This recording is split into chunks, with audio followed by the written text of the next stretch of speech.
नमस्कार विद्यार्थी मित्रांनो, तुमच्या सर्वांचं अर्थी क्लासेसमध्ये स्वागत आहे। आज आपण एका नवीन टॉपिकला सुरुवात करतोय। टॉपिकचं नाव आहे चक्रवाढ व्याज। बघा, आता आपण चक्रवाढ टॉपिक हा घेतोय का हे पहिलं समजून घ्या। आजपर्यंत जेवढे तुमचे पोलीस भरतीचे एग्जाम झालेत त्याच्यामध्ये क्वचित याच्यावरती क्वेश्चन विचारला गेलेला आहे। म्हणजे प्रत्येक वर्षी किंवा तुमच्या कोणत्या ना कोणत्या जिल्ह्यामध्ये असा प्रश्न विचारला गेलेला नाही आहे, म्हणजे कन्फर्म क्वेश्चन येतो असं नाही। पण यावर्षी काय होऊ शकतं, जर आपले 100 मार्क्सचा थेरी पेपर होतोय तर 101% चक्रवाढ व्याजावरती एक तरी क्वेश्चन तुम्हाला बघायला भेटेल। तर बघा, जर चक्रवाढ व्याजावरती जर कोणताही क्वेश्चन आला तर तो आपला मार्क्स गेला नाही पाहिजे, यासाठी आपण चक्रवाढ व्याज शिकायचं आहे। बघा, अजून एक महत्त्वाची गोष्ट, ज्यांना सरळ व्याज हा टॉपिक चांगल्या प्रकारे येतोय त्यांना चक्रवाढ व्याज हाही टॉपिक आरामशीर येईल। आता चक्रवाढ व्याजामध्ये आपल्याला शिकायचं काय आहे किंवा चक्रवाढ व्याज म्हणजे आहे तरी काय हे पहिले समजून घ्या। आता जेव्हा आपण सरळ व्याज शिकलो तेव्हा तुम्हाला एक गोष्ट लक्षात असेल तुमच्या की ते तिकडे आपण व्याजावरती व्याज कधीच लावत नाही, म्हणजे व्याजावरती व्याज आपण कधीही घेत नाही। म्हणजे काय असतं, सरळ व्याज असतं। तर चक्रवाढ म्हणजे काय असतं नक्की? चक्रवाढ व्याज म्हणजे काय, जर पहिल्या वर्षी माझ्या 1000 रुपयेवरती मला 100 रुपये व्याज मिळत असेल, 1000 रुपयाचे काय भेटते मला 100 रुपये व्याज भेटत असेल, तर त्याच्या पुढच्या वर्षी मी त्या 100 रुपयांवरतीही व्याज घेणार। म्हणजे जेव्हा आपण व्याजावरती व्याज लावतो त्याला आपण काय बोलतो, चक्रवाढ व्याज। तर समजून घ्या दोन्ही कन्सेप्ट। सरळ व्याज खूप सोपी कन्सेप्ट आहे, चक्रवाढ व्याज ही सोपी कन्सेप्ट आहे। फक्त एकच गोष्ट लक्षात ठेवायची, जर व्याजावरती आपण व्याज घेतोय तर ते चक्रवाढ व्याज आहे, आणि जर आपण व्याजावरती व्याज घेत नाही तर ते आपलं सरळ व्याज आहे। तर चला आपण टॉपिकला सुरुवात करूया। आता टॉपिकमध्ये बघा, टॉपिकला सुरुवात करण्यापूर्वी आपण पहिले सरळ व्याजाची थोडीशी रिव्हिजन करूया। आता बघा, सरळ व्याजामध्ये आपण एक सूत्र शिकलो होतं, सरळ व्याज बरोबर क द म भागिले 100। हे आपण कशा सूत्र शिकलो होतो, सरळ व्याजाचं सूत्र होतं। याच्यानंतर अजून एक सूत्र शिकलो होतो आपण, रास। काय शिकलो होतो, रास। आता रास म्हणजे काय तुम्हाला समजलं पाहिजे, मुद्दल अधिक व्याज म्हणजे असते आपली रास। बघूयात, लिहितो मी इकडे सूत्र बघा, मुद्दल अधिक व्याज है ना। आता हे व्याज कोणतं आहे, सरळ व्याज आहे, हे लक्षात ठेवा। आता हे काय शिकलेलो आपण, सरळ व्याजामध्ये शिकलो होतो, पण जेव्हा चक्रवाढ व्याज शिकणार आहोत तिकडे थोडंसं काही त्याच्यामध्ये बदल आहे। बघूयात काय बदल आहे। बघा, चक्रवाढ व्याजामध्ये आपण प्रथम काय शोधतो, रास। काय शोधतो आपण, रास शोधतो। आता बघूया, तर रास याचा फॉर्म्युला काय लक्षात ठेवा तुम्ही, पी ब्रॅकेटच्या आतमध्ये 1 अधिक r/100 r/100 आणि त्याच्यावरती आपल्याला n लिहायचं आहे। आता समजून घ्या तुम्ही, पी म्हणजे काय असतं, प्रिन्सिपल। प्रिन्सिपल म्हणजे तुमची काय असते, मुद्दल असते। तर मी इथं लिहितो बघा, पी म्हणजे काय, आपली मुद्दल आहे। काय आपली मुद्दल आहे। त्याचप्रमाणे आर म्हणजे रेट। रेट म्हणजे तुमचा काय, दर आहे, म्हणजे दशादशे किती दराने आपण कर्ज घेतोय तो दर आहे।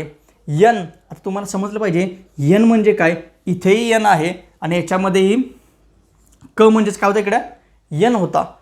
यन म्हणजे किती वर्षांसाठी घेतोय आपण, 1 वर्ष 2 वर्ष 3 वर्ष, हा तुमचा असणार आहे काय, कालावधी, किंवा आपण त्याला काय म्हणू शकतोय, वर्ष म्हणू शकतो। ठीक आहे, हे झालं आपलं सूत्र कशासाठी आहे, राससाठी सूत्र आहे। पण बघा, जर आता आपण शिकतोय काय, चक्रवाढ व्याज शिकतोय आणि आपण शोधतोय काय, इकडे रास शोधतोय, पण शोधायचं काय आहे, चक्रवाढ व्याज। मग बघा, हे रास म्हणजेच काय असते तुम्हाला समजलं पाहिजे। रास म्हणजेच काय असतं बघा, मुद्दल है ना। परत लिहितो बघा, मुद्दल म्हणजेच काय, प्रिन्सिपल अधिक मुद्दल अधिक काय असतं, व्याज। आता इथं व्याज कोणतं असणार आहे तुमचं, चक्रवाढ व्याज। मग इथं लिहितो मी चक्रवाढ व्याज। ठीक आहे, काय इकडे लक्षात ठेवा, हे काय तुमचं चक्रवाढ व्याज आहे। पुढे जाऊयात आपण। बघा, हा फॉर्म्युला आहे तसाच ठेवायचा आहे तुम्हाला, पी इन ब्रॅकेट 1 + r भागिले 100 आणि त्याचा घातांक किती यन आहे। बघूयात आपण, शोधायचं काय आहे, चक्रवाढ व्याज शोधायचं आहे। बघा, इकडे पी काय आहेत, प्लस आहेत, अधिक आहेत। हे जर मी तिकडे घेऊन गेलो तर ते काय होणार आहे तुमचे, -p। बघा, आता तुम्हाला काय लक्षात आलं असेल तुमच्या, हा तुमचा फॉर्म्युला आहे चक्रवाढ व्याजाचा. कशा फॉर्म्युला तुमचा चक्रवाढ व्याजाचा फॉर्म्युला आहे हा. बघूयात आपण आता. पहिल्यांदा काय शोधायचं आपण रास शोधायची. काय शोधली आपण रास शोधल्यानंतर ही जी तुमची रास भेटलेली असेल त्याच्यामधून तुमचे प्रिन्सिपल वजा करायचे आहेत. म्हणजे राशीमधून तुमची मुद्दल वजा करायची, तुम्हाला काय भेटेल चक्रवाढ व्याज भेटून जाईल. तर बघा हे बेसिक कन्सेप्ट होते चक्रवाढ व्याज काय आहे आणि सरळ व्याज काय आहे. तर चला जर तुम्हाला एक याचे फॉर्म्युले कॉपी करायचे असतील तर तुम्ही फॉर्म्युले याचे कॉपी करून घेऊ शकता. तर चला आपण या टॉपिकवरचं पहिलं गणित बघूयात. आता बघा मी हे शिकवताना मी गोष्ट करणार आहे की प्रत्येक सम याच्यामध्ये मी तुम्हाला सॉल्व करून नाही देणार आहे, पण तो सोडवायचा कसा हे मी तुम्हाला सांगणार आहे. तर चला आपण पहिलं गणित बघूया. याच्यावरती काय लिहिले बोर्डवरती, दशादशे 10 दराने 2000 रुपयांचे 2 वर्षाचे चक्रवाढ व्याज किती. आता बघा खूप सोपा क्वेश्चन आहे, पण क्वेश्चनमध्ये विचारलं काय हे तुम्हाला समजलं पाहिजे. रास विचारला आहे की चक्रवाढ व्याज विचारला आहे. तर बघूयात. पहिला फॉर्म्युला आपला कशासाठी असतो राससाठी असतो, पण विचारलं काय आहे चक्रवाढ व्याज विचारलं आहे. म्हणजे तुम्हाला काय करावं लागेल रास वजा त्याची प्रिन्सिपल, तेव्हा काय भेटेल आपल्याला चक्रवाढ व्याज भेटेल. चला सोडूयात. पहिली स्टेप हीच तुम्हाला करायची आहे, पहिली रास शोधायची आहे ना. आता क्वेश्चनमध्ये बघायचं पी म्हणजे काय प्रिन्सिपल म्हणजेच काय तुमची मुद्दल किती आहे बघायचं. दशादशे 10 दराने आर दिला इकडे, दर म्हणजे काय तुमचा आर दिला इकडे किती आहे 10 दराने आर भेटला. नंतर पुढे काय बघायचं पी म्हणजे काय तुमची मुद्दल किती आहे. मुद्दल बघूयात. दराने 2000 रुपयांचे म्हणजे आपल्याला मुद्दल भेटली. मुद्दल किती आहे 2000 रुपये बरोबर. नंतर पुढे मला काय पाहिजे यन पाहिजे. आता यन म्हणजे काय आहे कालावधी, म्हणजे किती वर्ष पाहिजेत तुम्हाला. बघूयात आपण दिले का इकडे 2000 रुपयांचे 2 वर्षांचे म्हणजे आपला कालावधीही दिला किंवा वर्षही दिलेले आहेत. किती दिलेत वर्ष 2 वर्ष बरोबर आहेत. आता ज्या गोष्टी आपल्याला हव्या होत्या या फॉर्म्युलामध्ये PRN हे भेटलेत. आता आपण याला सॉल्व करू शकतो आहे. बघूयात आपण. प्रिन्सिपल किती आहेत 2000 रुपये बरोबर. आता नंतर पुढे हा 1 आहे तसा अधिक आर म्हणजे काय तुमचा दर किती होता 10 आहे, तर मी ते 10 लिहितो. 10 भागिले 100. तिथं वर्ष किती आहेत बघायचे. वर्ष किती आहेत तुमचे 2 वर्ष आहेत, म्हणून मी इकडे काय लिहितो 2 लिहिलेत मी. आता पुढे जाऊन सोडू याला. हे 2000 आहे तसे ठेवायचे. हे 0 गेले, हे 0 गेले बरोबर आहेत. आता इथं जर मी बघितलं त्याचा डिनॉमिनेटर किती आहेत 1 आहे, पण याचा डिनॉमिनेटर किती आहे 10 आहे. म्हणजे मला डिनॉमिनेटर सेम करणं गरजेचं आहे, छेद सेम करणं गरजेचं आहे. मग मी काय करणार तिरकस गुणाकार 10 1 10 बरोबर. वरती किती राहील फक्त अधिक 1 आणि दोघांचा छेद किती होणार आता 10 होणार. खाली गुणाकार करायचा आहे आणि वरती किती आहेत तुमचे 2 आहे तसे ठेवतो मी. पुढे जाऊयात आपण. आता हे 2000 आहे तसे लिहिलेत मी इथे. 10 अधिक 1 11 11/10 त्याचा वर्ग आहे. त्याचा काय आहे वर्ग आहे. वर्ग म्हणजे काय आहे ती संख्या आपल्याला 2 वेळा लिहायची आहे. म्हणजे कोणत्या स्वरूपात लिहायचे गुणाकाराच्या स्वरूपात 11/10. आता तुम्हाला समजणं गरजेचं आहे. इथं वर्ग आहे म्हणून मी 2 वेळा लिहिलेत सेम संख्या. जर का इकडे 3 वर्ष असते किंवा 4 वर्ष असतील तर काय करायचं, जो आपल्याला इथं काय भेटेल अपूर्णांक भेटेल तो 3 वेळा किंवा 4 वेळा लिहायचा. बघा आता मी काय बोललो, जरी तिकडे असं लिहिलं असतं 5/2चा घन. 5/2चा काय आहे घन आहे, तेव्हा आपल्याला ही संख्या 3 वेळा लिहायची आहे. 5/2 5/2 आणि 5/2 बरोबर आहे. पण इथं काय होता वर्ग होता म्हणून मी फक्त इथे 1 आणि 2 वेळा त्याला गुणलेलं आहे, हे लक्षात ठेवा. आता पुढे जाऊयात. आता दोघांच्या मध्ये चिन्ह कोणतं आहे गुणाकाराचं चिन्ह आहे. हा 0 आणि हा 0 जाईल. हा 0 गेला, हा 0 गेला बरोबर आहे. आता फक्त इथे काय राहिले तुमचे 20 राहत आहेत. काय राहिलेत फक्त 20. 11 गुणिले 11 11चा वर्ग किती असतो तुमचा 121. आता जर का मी 121ला 2ने गुणलं तर मला उत्तर काय भेटेल 242. 242 आणि तुमचे 0 आहे तसे, हे 0 तुमचे आहे तसे. आता नीट प्रश्न बघायचा. काय विचारलंय चक्रवाढ व्याज किती. आपण शोधलेलं काय आहे, आपण शोधलेली आहे रास. आपण शोधली काय रास शोधली आहे, पण विचारलंय काय चक्रवाढ व्याज विचारलंय तुम्हाला. म्हणजे अजून एक स्टेप पुढे जायचं आहे आपल्याला. पुढे काय बघा आता चक्रवाढ व्याज, है ना, बरोबर. आता चक्रवाढ व्याज कसं शोधायचं आपल्याला बघा, रास वजा प्रिन्सिपल. रास किती आहे तुमची 2420 वजा तुमचे प्रिन्सिपल किती होते 2000. प्रिन्सिपल किती आहे तुमचे 2000. मग जर का 2420 वजा जर 2000 केले मी तर मला उत्तर भेटणार आहे 420. किती भेटणार तुमचं उत्तर शेवटचं काय असेल 420. आता बघा मी एकच एक्झाम्पल तुम्हाला खूप वेळ झालं एक्सप्लेन करतो आहे.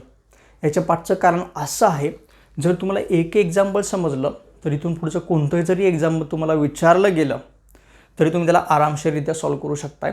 स्टेप बाय स्टेप मी तुम्हाला इथं डिनॉमिनेटर सेम कसं करायचं, म्हणजे अपूर्णांक म्हणजे बेरीज कसं करायचं हेही शिकवलेलं आहे. छेद कसा समान करायचा आणि छेद समान करणं खूप गरजेचं आहे, ही गोष्ट लक्षात ठेवा. तर तुमचं शेवटचं उत्तर किती आहे 420 हे शेवटचं उत्तर आहे तुमचं. आता बघा इथे एक फॉर्म्युला लिहिला होता मी, चक्रवाढ व्याज बरोबर रास वजा प्रिन्सिपल, आहे ना, तोच फॉर्म्युला मी इथं लिहिला आहे. ही तुमची होती रास, ही काय तुमची रास आहे आणि तुमचं प्रिन्सिपल आहे, बरोबर. तर आपलं पहिलं एक्झाम्पल इथे संपतं आहे. आता बघा पहिलं एक्झाम्पल संपलं इथं, पण मी काय करतो तुम्हाला अजून एक शॉर्टकट मेथड काय करू शकतो आपण हे तुम्हाला एक्सप्लेन करतो.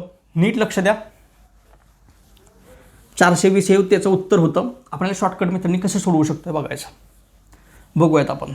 जसं मी सांगितलं तुम्हाला चक्रवाढ व्याज म्हणजे काय असतं, व्याजावरती जर आपण व्याज लावलं तर ते काय असतं आपलं चक्रवाढ व्याज असतं. बघूयात आपण. बघूयात प्रिन्सिपल किती आहे तुमची 2000 रुपये, मुद्दल आहे तुमची 2000 रुपये, बरोबर आहे. किती दर आहे 10% दराने.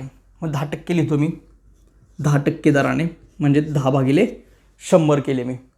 ह्या 2 शून्यला हे 2 शून्य तुमचे जातील, बरोबर आहेत. मग राहतील किती बघा तुमचे 20 गुणिले 10 म्हणजे किती झाले तुमचे 200 रुपये. किती झाले तुमचे 200 रुपये. आता बघूयात आपण इथं वर्ष किती आहेत बघायचे, 2 वर्ष दिले होते. आता आपण 10% दराने फक्त एका वर्षासाठी व्याज काढलं. किती रुपये व्याज होईल आपलं 200 रुपये फक्त एका वर्षासाठी. आता पुढे जायचं आपण, अजून 1 वर्ष आहे, है ना, का ते 2 वर्षाचं व्याज विचारलं आहे, आपण एका वर्षाचं शोधलं. पुढे जात आपण परत तेच लिहायचं 2000 गुणिले 10/100 लिहिले का. हे 2 शून्य हे 2 शून्य गेले. परत हे तुम्हाला उत्तर किती भेटेल 200, बरोबर आहे. आता हे 200 म्हणजे काय आहे हे समजून घ्या. हे तुमचं व्याज आहे. काय आहे तुमचं व्याज आहे. मी टॉपिकला सुरुवात करण्यापूर्वीच तुम्हाला सांगितलं चक्रवाढ व्याज म्हणजे काय, व्याजावरती व्याज लावणं म्हणजे काय असतं आपलं चक्रवाढ व्याज असतं. बघूयात आपण. हे पहिल्या वर्षीचं व्याज होतं किती रुपये झाले, मला 200 रुपये भेटले. म्हणजे जेव्हा मी दुसऱ्या वर्षी जाणार त्याच्यावरती काहीतरी व्याज लागणार आहे, है ना. या व्याजावरती परत व्याज लागणं म्हणजेच काय आपलं चक्रवाढ व्याज आहे. मग ते व्याज किती असणार आहे परत 10%. म्हणजे परत 200 रुपयांचे आपल्याला कधी काढायचेत 10% काढायचेत. 200 रुपयांचे परत किती काढायचेत 10%. म्हणजे बघा हे 2 शून्य गेले हे 2 शून्य गेले, बरोबर. आणि 10 गुणिले 2 म्हणजे तुम्हाला किती भेटतील 20. 10 गुणिले 2 तुम्हाला किती भेटतील 20 भेटतील. आता सिम्पलची ट्रिक शेवटची बघा. आता आपल्याला शोधायचं आहे उत्तर चक्रवाढ व्याज किती झालं बघायचं. काय करायचं, हे पहिल्या वर्षीचं व्याज आहे किती आहे 200 रुपये. दुसऱ्या वर्षीचं व्याज किती झाले 200 म्हणजे किती झाले तुमचे 400. असंच लिहायचं, याच मेथडने लिहायचं. 200 + 200 400. आता इथले 200 होते की नाही त्याला इथे ॲड करायचं अधिक 20 म्हणजे तुम्हाला उत्तर किती भेटेल तर 420 हे तुमचं शेवटचं उत्तर आहे. म्हणजे हे सगळं केल्यानंतर किंवा सोडवल्यानंतर जे ॲन्सर तुम्हाला भेटणार आहे तेच ॲन्सर तुम्ही फक्त 2 किंवा 3 स्टेपमध्ये शोधू शकता. पण तुम्हाला एक समजणं गरजेचं काय आहे की पहिल्या वर्षी व्याज किती आहे 200 रुपये. त्याच्यावरती परत जर आपण दुसऱ्या वर्षी जर गेलो सेकंड इयरला जर गेलो तर त्याच्यावरची परत 10% लावायचे. समजलं. आणि सेकंड 200 तुमचे आहे तसे असतील दुसऱ्या वर्षीचे. शेवटला काय करायचं या दोघांची बेरीज आणि याच्यामध्ये हे 20 ॲड करायचे. सेम स्ट्रक्चर यूज करा, तुम्हाला खूप हेल्पफुल राहील. आता बघा पहिले एक्झाम्पल संपलं आहे. एक एक्झाम्पल सॉल्व करायला मी जवळ तुमचे 10 ते 15 मिनटं घेतलेत. पण जर हे तुम्हाला एक एक्झाम्पल जर समजलं व्यवस्थितरित्या जर समजलं तर इथून पुढचं कोणतंही एक्झाम्पल जर तुम्हाला विचारलं गेलं तर तुम्ही आरामशीररित्या सॉल्व करू शकता. आता हे जर तुम्ही पहिले याची प्रॅक्टिस करा या फॉर्म्युल्यानुसार कसं ॲन्सर शोधायचं याची प्रॅक्टिस करा. आणि हे झाल्यानंतर एक इझी ट्रिक म्हणून तुम्ही याला रेफर करू शकताय. तर चला, जर तुम्हाला याचं एक ॲन्सर कॉपी करायचं असेल तर तुम्ही असं ॲन्सर कॉपी करू शकताय. ते आता मी सेकंड एक्झाम्पल घेतो आहे. आता मी एक्झाम्पल सॉल्व करत नाही बसणार, ते तुम्ही प्रॅक्टिस करायचे. फक्त सॉल्व कसं करायचं हे मी तुम्हाला एक्सप्लेन करणार आहे. बघूयात आपण पुढचं एक्झाम्पल काय लिहिलं आहे. दशादशे 10 दराने 10,000 रुपयांचे 3 वर्षांचे चक्रवाढ व्याज किती. तर पहिली गोष्ट काय, आपला फॉर्म्युला काय तुमच्या लक्षात राहायला पाहिजे. रास बरोबर काय फॉर्म्युला तुमचा, रास बरोबर पी कंसामध्ये 1 अधिक r/100 आणि रेस टू n. त्याची पॉवर किती आहे, n ही पॉवर आहे. पी म्हणजे काय, प्रिन्सिपल. बघायचे लगेच 10,000 रुपयांचे म्हणजे तुमचे प्रिन्सिपल दिले, किती दिले तुमचे 10,000 रुपये दिलेत. बरोबर आहेत का, 10,000 लिहिले मी. पुढे जायचं 1 अधिक r म्हणजे काय, दर आहे. बघायचं दशादशे 10 दराने म्हणजे दर ही तुमचा 10 दिला आहे. बरोबर आहे. आणि भागिले 100. वरती n म्हणजे काय असतं आपलं, वर्ष किती आहेत बघायचे. दशादशे 10 दराने 10,000 रुपयांचे 3 वर्षाचे म्हणजे n म्हणजे किती आहेत आपले 3 आहेत. n म्हणजे किती आहेत आपले 3 आहेत. बघू त्याला सोडवायचं कसं. हे 10,000 मी आहे तसे लिहितो आहे. आता सॉल्व नाही करणार आहे मी, तुम्हाला सॉल्व करायचं आहे. हे शून्य गेलेत. बरोबर. परत त्याचा डिनॉमिनेटर मी सेम केला तर 10 × 1 = 10, 10 आणि 1 11, 11/10. पण वरती म्हणजे किती आहेत, 3 आहेत. म्हणजे त्याचं काय आहे, घन आहे. घन म्हणजेच काय, याला मला 3 वेळा गुणणं गरजेचं आहे. बघा नीट समजून घ्या काय केलं मी ते. आणि शेवटला फक्त तुम्हाला एकच गोष्ट करायची आहे. 1 2 3 1 2 3 या सर्वांचा गुणाकार करा. या सर्वांचा काय करा, गुणाकार करा. गुणाकार केल्यानंतर तुम्हाला काय भेटणार आहे लक्षात ठेवा, रास भेटणार आहे. काय भेटणार आहे, रास भेटणार आहे. जर याचा गुणाकार तुम्हाला इथं भेटला, काय भेटला तुम्हाला इथं, याचा गुणाकार भेटतोय, तर तुम्हाला एकच गोष्ट करायची आहे. शेवटची स्टेप, चक्रवाढ व्याज बरोबर काय करणार तुम्ही, ही जी रक्कम तुम्हाला इथं भेटलेली असेल त्याच्यामधून फक्त आणि फक्त काय वजा करायचं आहे, प्रिन्सिपल वजा करायचं आहे. लेक्चरला सुरुवात करताना मी जो फॉर्म्युला लिहिला होता तो तुम्हाला इथे यूज करायचा आहे. म्हणजे ही प्रिन्सिपल इथं लिहायची, रास इथं ॲज इट इज लिहायची आणि त्याच्यामधून फक्त प्रिन्सिपल वजा करायचे. प्रिन्सिपल म्हणजे काय, तुमची मुद्दल 10,000 रुपये. तुम्हाला याचं उत्तर आरामशीर भेटून जाईल. तर चला पुढचं क्वेश्चन बघूयात आपण बोर्डवरती काय लिहिलं आहे ते. बघा सगळ्यात महत्त्वाची गोष्ट, जेव्हा इथं घन आला तेव्हा मी 3 वेळा त्याला गुणतो आहे. जर इथं 4 वर्ष असते तर मला हे 4 वेळा लिहिणं गरजेचं होतं. याच्या अगोदरच्या एक्झाम्पलमध्ये फक्त वर्ग होता म्हणजे 2च वर्ष होते म्हणून मी 1 आणि 2 लिहिलेले. हे लक्षात ठेवा, सगळ्यात महत्त्वाची गोष्ट हीच आहे. पुढे जाऊयात. बघा इथं परत एकदा सूत्र लिहितो मी. चक्रवाढ व्याज बरोबर रास वजा तुमची मुद्दल. लक्षात ठेवा हे सूत्र महत्त्वाचं आहे. चक्रवाढ व्याज जर विचारला असेल तर काय करावं लागेल तुम्हाला, रासेमधून मुद्दल तुमची वजा करायची. पण काही क्वेश्चनमध्ये तुम्हाला फक्त रास जर विचारले असेल तर तुम्हाला फक्त हे सूत्र यूज करायचं आहे. चला पुढचं एक्झाम्पल बघूयात आता. दशादशे 10% दराने 2,800 रुपयांचे 1.5 वर्षाचे चक्रवाढ व्याज काढा. महत्त्वाची गोष्ट आहे इकडे. आता काय विचारलं आहे, 1.5 वर्ष दिलं आहे फक्त. आत्तापर्यंत आपण काय शिकलो, 2 वर्ष 3 वर्ष 4 वर्ष. जर 1.5 वर्ष दिलं तर काय करणार तुम्ही, किंवा अर्ध वर्ष आहे तेव्हा काय करायचं. बघा हे रास सूत्र आहे तसं राहील तुमचं, पी कंसामध्ये. आता पी म्हणजे किती दिलेत बघायचे तुम्हाला, किती दिलेत, प्रिन्सिपल मुद्दल तुमची किती आहे 2,800 रुपये. मी 2,800 आहे तशी लिहितो, लिहिले मी 2,800 आहे तशी लिहिलेत. पुढे जायचं 1 अधिक r. आता r दर किती आहे बघायचा, 10% दराने. दर किती आहे 10%, म्हणून मी तर इथं 10% दराने. टक्के म्हणजे काय, भागिले 100 केले मी. बरोबर आहे. आता जर तुमच्या लक्षात असेल तर इथं काय लिहितोय मी, n लिहितोय. काय लिहितोय मी, n लिहितोय. पण आता बघा मी ते 1 लिहिणार आहे. काय लिहितोय मी इथं, 1 लिहितोय. आता 1 का लिहिलं हे समजून घ्या. मला इथं काय विचारलं, 1.5 वर्षांचे विचारलं आहे. किती वर्षांचे, 1.5 वर्षांचे. म्हणजे इथं फक्त मी 1च वर्ष घेतलं आहे, अजून अर्ध वर्ष बाकी आहे. मग ते अर्ध वर्ष कसं लिहायचं, 1 अधिक 10/100 होते. आता मला सांगा हा दर कशाचा आहे, दर साल दर शेकडा. म्हणजे काय आहे तो, 1 वर्षासाठीचा दर आहे. पण जर का अर्ध वर्ष असेल माझं तर माझा दरही काय होईल, अर्धा कमी होईल. मग तुम्ही काय करायचं, इथं आर भागिले 2 करायचे, आर भागिले 2 करायचे. म्हणजेच काय, ह्या 10ला 2नी भागायचं. मी जर का 10ला 2नी भागलं, मला उत्तर किती भेटणार आहे, 5 भेटणार आहे. तर 5 भागिले इथे करायचे 100. 5 भागिले काय करायचे, 100. इथं तुम्हाला वरती काहीच लिहिण्याची गरज नाही, वरती तुम्हाला काहीच लिहिण्याची गरज नाही. समजून घ्या आपण केलं काय, इथं फक्त आरला फक्त काय केलं आपण, डिवायडेड बाय 2 केलं आहे. आता डिवाइड बाय 2 का केलं, कारण आपला हा 10 दर जो आहे तो वार्षिक आहे, पण इथं आपल्याला कसा पाहिजे, सहामाही पाहिजे. म्हणून मी त्याला 2नी काय केलं, डिवाइड केलं. तेव्हा मला उत्तर 5 हे भेटलं. आता इथून पुढे काय करणार तुम्ही, याला परत सॉल्व करा. आता बघा सोडवणार कसं, 2800 आहे तसे राहतील तुमचे. आता हा 0 जाईल तुमचे, हे 0 जातील. परत 10 एके 10, 10 अधिक 1 11 गुणिले 11/10 गुणिले. आता बघा इथं काय होणार आहे तुमचं, 5 एके 5, 5 दुने 10, तुमचे 20 आहे तसे, बरोबर आहेत. म्हणजेच 20 एके 20, 20 अधिक 1 21, 21/20 हे तुम्हाला शेवटला सोडवायचं आहे. याच्यामधून तुम्हाला काय भेटेल, रास भेटेल. जर चक्रवाढ व्याज जर विचारलं असेल आपल्याला, तर काय करणार तुम्ही, या राशीमधून ही मुद्दल जी आहे, ही मुद्दल काय करणार, फक्त वजा करणार, तुमचं उत्तर तुम्हाला भेटून जाईल. बघा ही रास तुम्हाला इथं ॲन्सर भेटेल काहीतरी, है ना, याचं उत्तर भेटेल. या उत्तरामधून फक्त 2800 इथं वजा करा, तुमचं शेवटचं उत्तर चक्रवाढ व्याज तुम्हाला भेटेल. इकडे 2 प्रश्न मी समजून सांगितलेत. खूप महत्त्वाचा टॉपिक आहे इथे, कन्सेप्ट. इथे 5 का आले हे नीट समजून घ्या, बरोबर आहेत.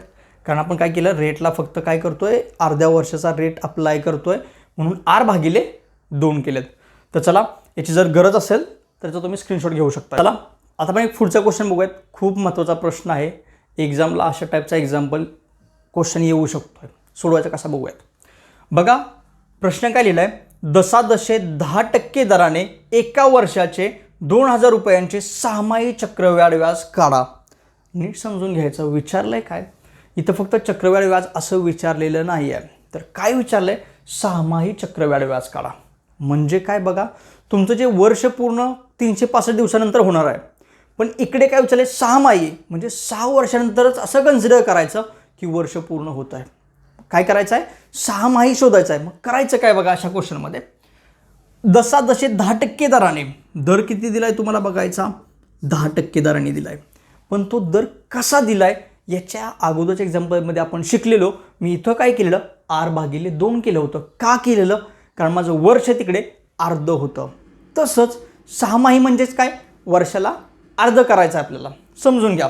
दशादशे किती दर दिलाय, 10%. पण कसं मला चक्रवाढ व्याज पाहिजे, सहामाही पाहिजे, म्हणजे मी त्याला 2नी भागणार. आता 2नी का भागलं, कारण 6 महिने अधिक 6 महिने 12 महिने माझं वर्ष पूर्ण होतं. म्हणजेच 1 वर्ष म्हणजे किती आलेत, 2, 6 महिने अधिक 6 महिने. तसं 10 भागिले 2 करणार, मला याचं उत्तर भेटणार 5%. नीट समजून घ्या. काय केलं मी, 5%. आता मी वर्षही काढायचेत मला. दराने एका वर्षाचे, वर्ष किती दिले बघायचं, वर्ष किती दिलेत माझे, 1 वर्ष दिलं आहे. किती दिलेत, 1 वर्ष.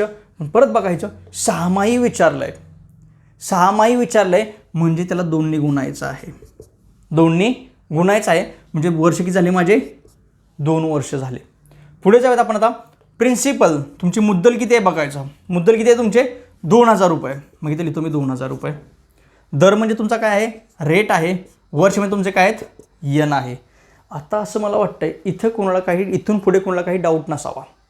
ज्या गोष्टी आपल्याला महत्त्वाच्या होत्या त्या मी तुम्हाला इथे एक्सप्लेन केलेल्या आहेत. बघा इथं फक्त सहामाही हा शब्द लिहिला होता, त्याच्यामुळे आपल्याला बदल कुठे कुठे करायचे हे मी तुम्हाला सांगितलं आहे.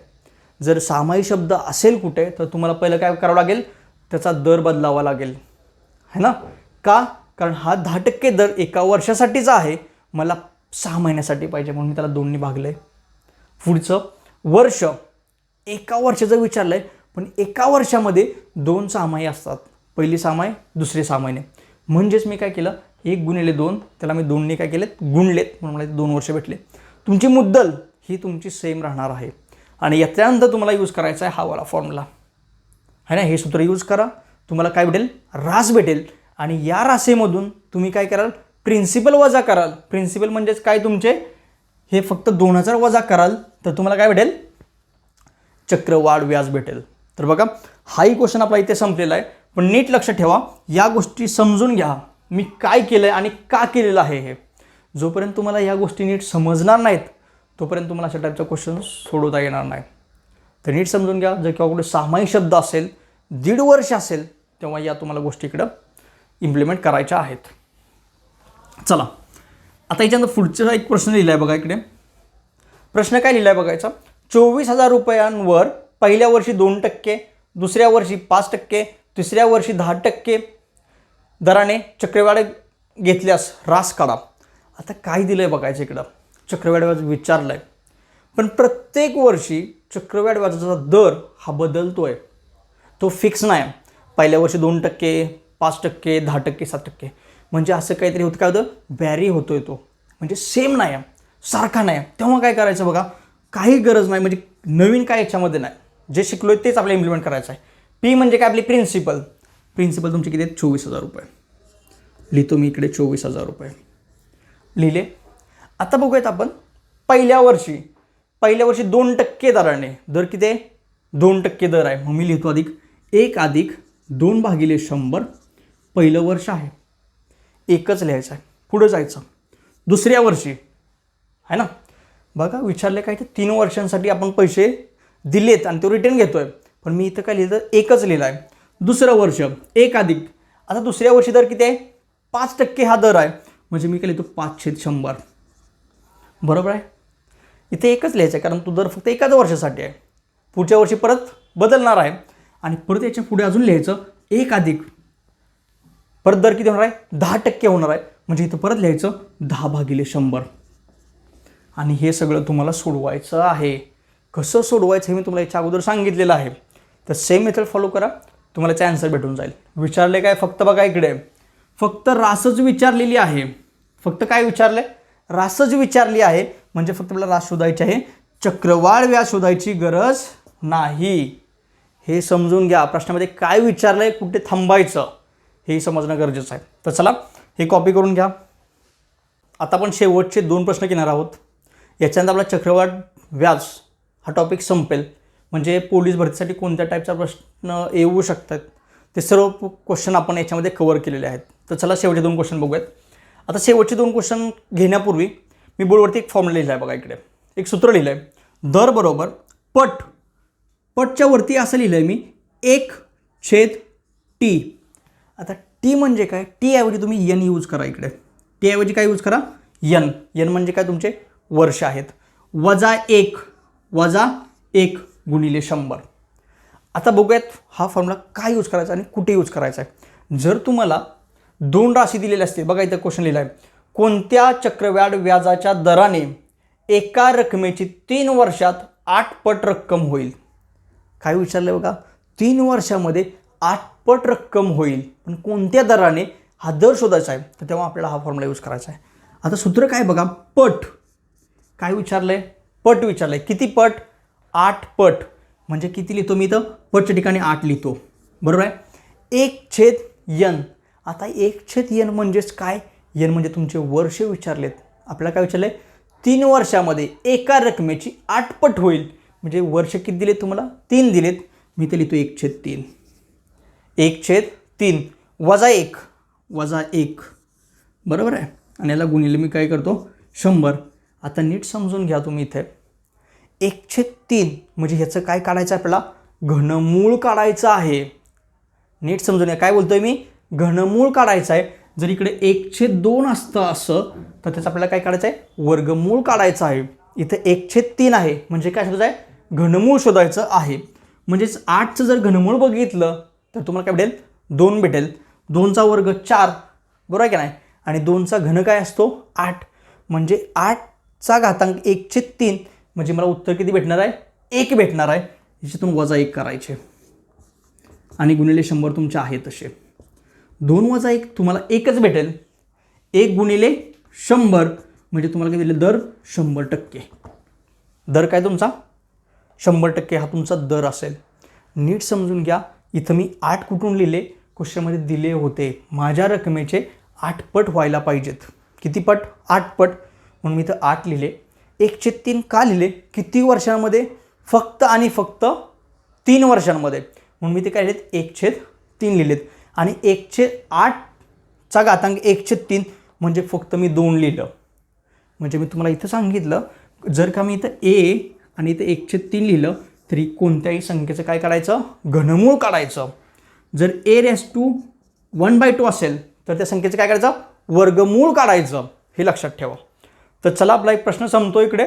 6वा प्रश्न आपला इथं संपतोय. प्रश्न काय होता? एका रकमेचे 3 वर्षात मला 8 पट भेटले पाहिजेत, तर मी ते पैसे कोणत्या दराने द्यायला पाहिजेत? तर दर तुमचा काय असला पाहिजे?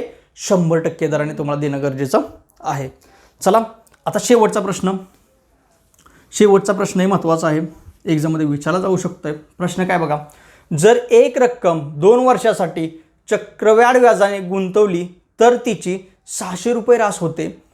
3 वर्षांसाठी गुंतवली तर 642 रुपये रास होते. तर व्याजाचा दर काय? बघा काय करतोय आपण. एक रक्कम आहे, आपण काय करतोय? 2 वर्षांसाठी त्याला गुंतवणूक करतो त्याची. तर पहिल्या वर्षी तिचे 600 रुपये होतात. पहिल्या वर्षी किती? 600 रुपये. 3 वर्षांसाठी जर ती गुंतवली तर किती होतात? 642 रुपये. तर व्याजाचा दर काढा. तर खूप सोपा फॉर्म्युला आहे. परत इथं मी दर लिहितोय बघा, दर लिहिला आहे. आता इथं राशींमधला फरक घ्यायचा आहे तुम्हाला. रास म्हणजे काय? 2 वर्षानंतर आणि 3 वर्षानंतर कोणती रास होती? जी काही रास दिली असेल, 2 वर्षानंतर 100 रुपये, 5 वर्षानंतर 100 रुपये, त्यांच्यातील फरक म्हणजे काय? वजाबाकी. बघूयात आपण. रास किती दिले? 442 रुपये. 442 रुपये जर 3 वर्षांसाठी गुंतवणूक केली तर. जर 2 वर्षांसाठी गुंतवणूक केली असेल तर काय भेटणार आपल्याला? 600 रुपये. म्हणजे इथं फरक घेतला मी, 642 वजा 600. आणि खाली काय लिहायचं तुम्हाला बघा, इथं फॉर्म्युला सूत्र लिहिलं आहे, पहिली रास. आता पहिली रास कोणत्या याच्यामधली? 600 रुपये ही तुम्हाला पहिली रास भेटणार आहे. आता 600 रुपये पहिली रास का कन्सिडर केली? 2 वर्षांसाठी चक्रवाढ व्याजाने गुंतवली तर तिची 600 रुपये होते. म्हणजे 2 वर्ष म्हणजे काय? तुमची पहिली रास आहे. 3 वर्ष म्हणजे तुमची दुसरी रास आहे. घेतले. याला फक्त गुणायचं 100ने. याला फक्त काय करायचं आहे? गुणायचं आहे 100ने. हे 2 शून्य गेले, हे 2 शून्य गेले. 642 वजा 600 तुम्हाला उत्तर भेटेल 42 भागिले 6. गुणिले इकडं नंबर राहणार नाही तुमचा, कारण 0 0 कॅन्सल झाले. 6 1 6, 6 7 42. म्हणजे तुमचं उत्तर काय असेल? 7%. काय विचारलं होतं? तर व्याजाचा दर काय असेल? व्याजाचा दर किती असेल? 7%. बघा आपण इकडे आज चक्रवाढ व्याज याच्यावरती तुमच्या एक्झामला याच्या बाहेरचा कोणता क्वेश्चन विचारला जाईल असं मला तरी वाटत नाही. कारण प्रत्येक टाईपचा क्वेश्चन जो आपल्या पोलीस भरतीसाठी उपयुक्त आहे तो सर्व टॉपिक मी इकडे कव्हर केलेत. तर बघा तुमचं काय काम असेल, पहिलं जेव्हा तुम्ही चक्रवाढ व्याजाचा अभ्यास करताय त्याच्यापूर्वी तुम्हाला सरळ व्याजाचा अभ्यास करणं गरजेचं आहे. म्हणजे सरळ व्याजावरती जेवढे काही क्वेश्चन असतील ते पहिले व्यवस्थितरित्या करा. जी तुम्हाला मी शॉर्टकट मेथड सांगितली होती आहे ना, याच्या फर्स्ट एक्झाम्पल सॉल्व करताना शॉर्टकट मेथड तुम्हाला सांगितलेली, ती मेथड तुम्हाला प्रॅक्टिस केल्यानंतर येईल. पण त्याच्या अगोदर तुम्ही सिम्पल फॉर्म्युला यूज करायला शिका, की जो मी इकडे तुम्हाला सांगितलेला आहे. आणि यावर्षी डेफिनेटली या टॉपिकवरती क्वेश्चन येणार, 101% येणार. कारण सरळ व्याजावरती प्रश्न असेल आणि चक्रवाढ व्याजावरतीही प्रश्न असेल. कारण हा सगळा सिलेबस 10वीपर्यंतचा सिलेबस आहे. तर तुमच्या एक्झाममध्ये हा क्वेश्चन असणारच आहे. त्यासाठी हा टॉपिक एवढा परफेक्ट करून ठेवा, बघा तुम्हाला का सांगतो परफेक्ट करा. हा जो टॉपिक केला की नाही तर तुम्हाला 2 टॉपिक येतील. शेकडेवारीही समजेल, अपूर्णांकही समजतील आणि तुम्हाला सरळ व्याजही समजेल, आहे की नाही. आता बघा इथे आपण जे सॉल्व केलं इथे आहे ना, इथे आपण कोणता टॉपिक यूज केला? अपूर्णांक हा टॉपिक यूज केला. त्याच्यानंतर हा n म्हणजे काय? तुमचा घातांक टॉपिक आपण इथे यूज केला आहे ना. आणि याच्यानंतरही मी तुम्हाला एक शॉर्टकट मेथड सांगितली, तिकडे आपण काय यूज केला? शेकडेवारी हा टॉपिक यूज केला होता. तर तुमचे एवढे सगळे टॉपिक या एका टॉपिकमुळे कवर होतील. तर हा टॉपिक रिव्हिजन म्हणून करा तुम्ही. तुम्हाला डेफिनेटली याच्यावरती जर क्वेश्चन विचारला गेला तर तोही सॉल्व करता येईल. आणि याच्यावरती डिपेंड 1-2 टॉपिक असतील बेस याचा, त्याच्यावरचे तुम्हाला क्वेश्चन आरामशीरित्या सॉल्व करता येईल. तर चला आज आपण इकडे थांबूयात. जर तुम्हाला काही कोणता डाऊट असेल कोणत्याही टॉपिकवरती, किंवा तुम्हाला टॉपिक घ्यायचा कोणता बाकी असेल, तर तुम्ही प्लीज कमेंट करा. व्हिडिओ आवडला तर लाईक करा, शेअर करा आणि सबस्क्राईबही करा. आता हा टॉपिक मी आज घेण्याचं कारण असं होतं, कारण यूट्यूबवरतीच मला कोणीतरी सांगितलेलं की सर प्लीज हा टॉपिक घ्या. तर त्याच्यानुसार मी हा टॉपिक घेतलेला आहे. आणि काल मी वाचता एक प्रश्न वाचलेला, तर त्याचं उत्तर तुम्ही कमेंटमध्ये लिहा, है ना. तर बघा, प्रश्न असा आहे की महाराष्ट्रामध्ये सर्वात मोठा प्रशासकीय विभाग कोणता, है ना. काय विचारला आहे प्रश्न बघा, लक्षात ठेवा नीट. महाराष्ट्रामध्ये सर्वात मोठा प्रशासकीय विभाग कोणता, हा प्रश्न आहे तुमच्यासाठी. याचं उत्तर तुम्हाला कमेंटमध्ये लिहायचं आहे. तर चला, नंतर भेटूयात नवीन व्हिडिओमध्ये.